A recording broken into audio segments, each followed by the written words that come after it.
Hello guys, welcome back to my YouTube channel yes K study. अभी आप success मैं हूं आपका एजुकेटर शिवम मिश्रा। आपका स्वागत करते हैं आपके अपने YouTube channel yes K study पर। और यहां पर मेरे प्यारे बच्चों, यूपी बोर्ड वालों के लिए, जी हाँ, यूपी बोर्ड वालों के लिए क्लास 10th संस्कृत का, या आप सिंपल पेपर कह सकते हैं, मॉडल पेपर कह सकते हैं, बहुत ही महत्वपूर्ण मॉडल पेपर है। सेम टू सेम यही आपका बोर्ड एग्जाम 2022 में आने वाला है, यही 2022 में आएगा। अगर आपको इसी प्रकार का वीडियो चाहिए तो चैनल को सब्सक्राइब करिए, क्योंकि आपका मैं यूपी बोर्ड एग्जाम 2022 सबसे बेहतरीन तैयारी आपका करवाऊंगा। ठीक है, आपका वो चाहे एसएसटी का मॉडल पेपर हो, चाहे मैथ का हो, चाहे संस्कृत का हो, चाहे कंप्यूटर का हो, इंग्लिश का हो, कोई भी मॉडल पेपर है आपको पूरा मैं करवा दूंगा। तो टेंशन नहीं लेना है, बस आपको अच्छे से पढ़ाई करनी है और थोड़ा सा एफर्ट आपको डालना है पढ़ाई के लिए, और कुछ भी करने की ज़रूरत है ही नहीं। तो आपको जो टाइमिंग दिया जाएगा यूपी बोर्ड में, वो पेपर करने के लिए 3 घंटे और 15 मिनट का टाइम दिया जाएगा।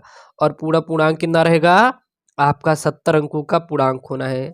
सेम टू सेम आपको बता देंगे कि गद्यांश से कितने, संस्कृत के गद्यांश से कितने अंक के प्रश्न आते हैं, पद्यांश के कितने प्रश्न आएंगे, और गद्यांश के आएंगे तो कितने प्रश्न दिए जाएंगे गद्यांश में, 1 2 3 अथवा में करके ऑप्शन आपको दिया जाएगा नहीं।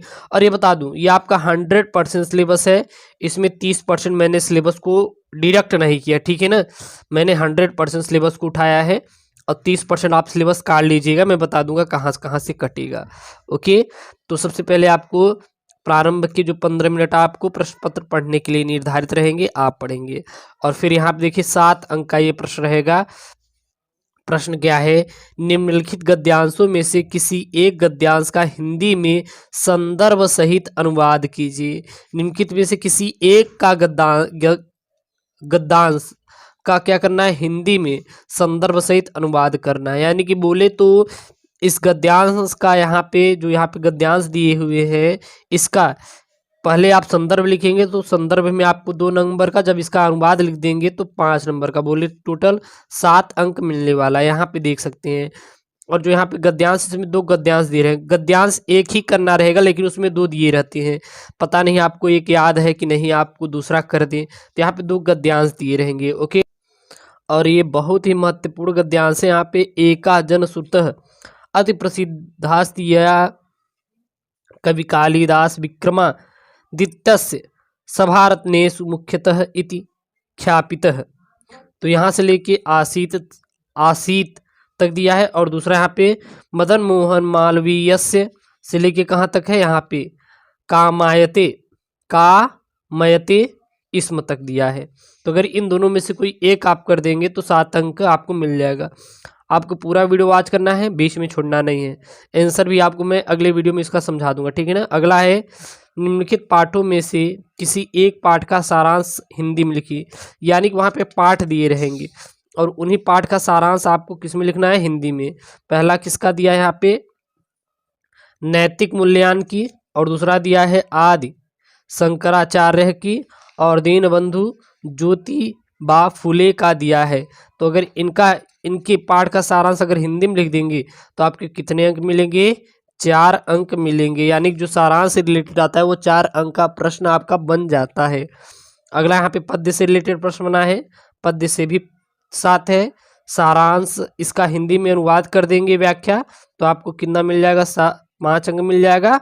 और इसका संदर्भ लिख देंगे तो 2 अंक मिल जाएगा।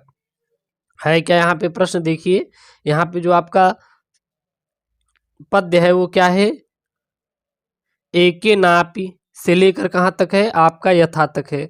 देखिए यहाँ पे 2 दिए रहेंगे, या तो इस पद्य को आप कर दीजिएगा या तो इस पद्य का, लेकिन उसमें डाल देंगे प्रश्नोत्तर नंबर 3 का खा। अगर ख कर रहे हैं तो ख डाल देंगे, क कर रहे हैं तो ख के स्थान क्या कर देंगे, क कर देंगे। तो जो आप करेंगे लिख देंगे। ठीक है ना। दोनों में से कोई एक करेंगे तो ऐसा रहता है कि आपको मिल जाएगा, क्योंकि ऐसा भी नहीं है कि आपको कोई एक ना याद हो, तो दोनों में से कोई एक आप कर देंगे।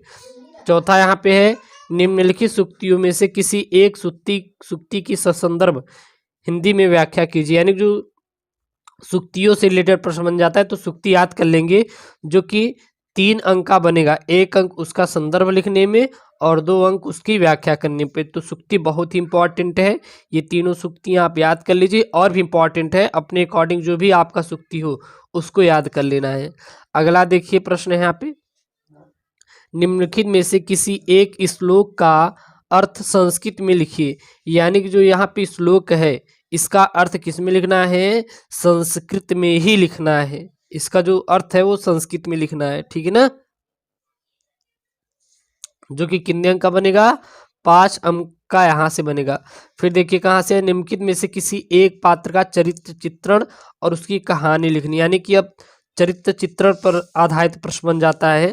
तो देख सकते हैं यहाँ पे पहला है महात्मा गांधी का, दूसरा है सुपारक का, और फिर है यहाँ पे राजा भोज का।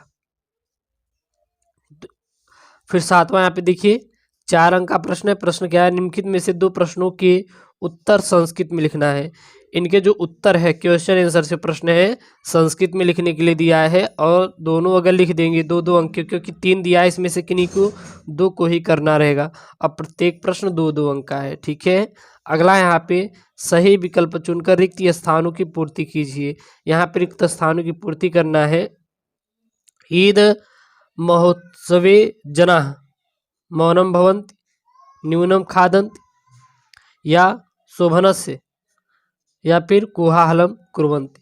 यानी जो हमारा ईद का महोत्सव होता है इसमें क्या होता है, सही ऑप्शन देना होगा, जो कि आपको 1 अंक मिल जाएगा। अगला यहाँ पे सही विकल्प चुनकर आप उत्तर पुस्तिका में लिखना है।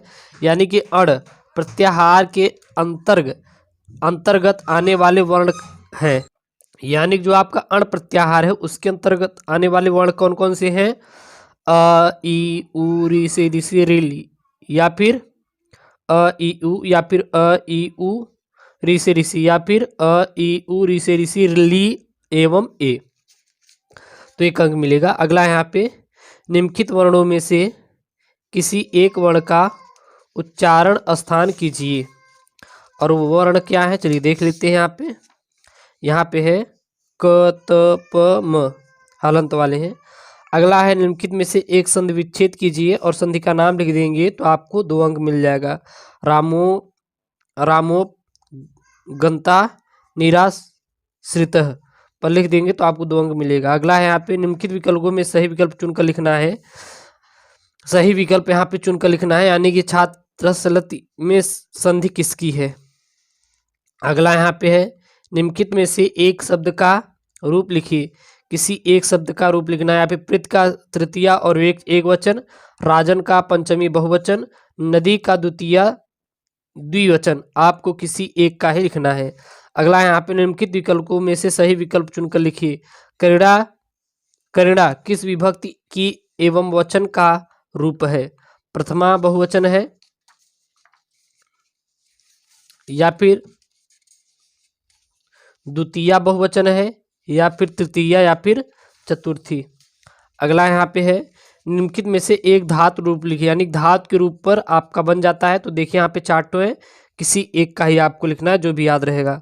अगला आपका सही विकल्प चुनकर लिखना है। जानाम किस लकार का रूप है, लोड लकार, लट लकार, लंग लकार, या लिट लकार, प्रथम पुरुष उत्तम पुरुष ऐसे दिया है। 12वां देखिए बना है समस्त पदों में से किसी एक पद का समास लिखना है। अब इनका जो भी आपका समास रहेगा वो लिखना है। अगला है सही विकल्प चुनकर लिखिए। चक्रपाणी में कौन सा समास है, अव्ययी, द्विगु, या फिर बहुब्रीहि। 13वां देख लीजिए। यहाँ पे निम्नलिखित रेखांकित पदों में से किसी एक का विभक्ति लिखिए। यहाँ पे जो रेखांकित किए गए हैं इसकी विभक्ति पर आधारित प्रश्न बनेगा, जो कि 1 अंक का रहेगा। अगला है निम्नलिखित रेखांकित पद में कौन सा कारक है, कारक पर बनेगा, जो कि 1 अंक आएगा। फिर है यहाँ पे एक धातु एवं प्रत्यय लिखिए। किसी एक धातु प्रत्यय आ जाएगा और इस पे आधारित 2 अंक मिलेगा। अगला है किसी एक वाक्य का वाच्य परिवर्तन लिखना है, जो कि 2 अंक मिलेगा। यहाँ पे 3 प्रश्न है, किसी एक को ही करना रहेगा। अगला है निम्नलिखित में से किन्हीं 4 वाक्यों का संस्कृत में अनुवाद कीजिए, जो कि 6 अंक का आपका रहेगा। 4 इसमें आपको 6 दिए हैं, 4 का संस्कृत में अनुवाद कर देंगे तो आपको 6 अंक मिल जाएगा। अगला 17वां है निबंध। संस्कृत में 8 वाक्यों पर आपको निबंध लिखना है। 8 वाक्यों में आपको निबंध निकला है संस्कृत में, जो कि 8 नंबर का आपका तो निबंध आप जरूर तैयार करके जाएंगे। सत्संग पे आ जाएगा, मतलब कि ससंगत पे आ जाएगा, राष्ट्रीय एकता पर आ जाएगा, तीर्थराज प्रयाग पे आ जाएगा, पर्यावरण पे आ जाएगा, महात्मा गांधी पर आ जाएगा, राष्ट्रपिता महात्मा गांधी, तो किसी एक पर आ जाएगा। अगला 18 देखिए, यहाँ पे 4 शब्दों का संस्कृत में वाक्य प्रयोग लिखना है। यहाँ पे दिया है 4 का लिखना है। कितने दिया है यहाँ पे देख सकते हैं, यहाँ पे मिस्टेक हो गया थोड़ा, इसमें नंबरिंग का ज़्यादा हो गया है, इसमें से किसी 4 का ही आपको लिखना है, ठीक है ना। तो ये है आपका संस्कृत का model paper, sample paper UP board 2022 के लिए इसी प्रकार से आएगा। आपको इसका सल्यूशन चाहिए तो कमेंट कीजिए, आपका इसका सल्यूशन भी आपको एसकेएम स्टडी पर प्रोवाइड कर देंगे। ऐसी वीडियो चाहिए तो चैनल को जरूर सब्सक्राइब करें। ओके दोस्तों, थैंक यू, जय हिंद।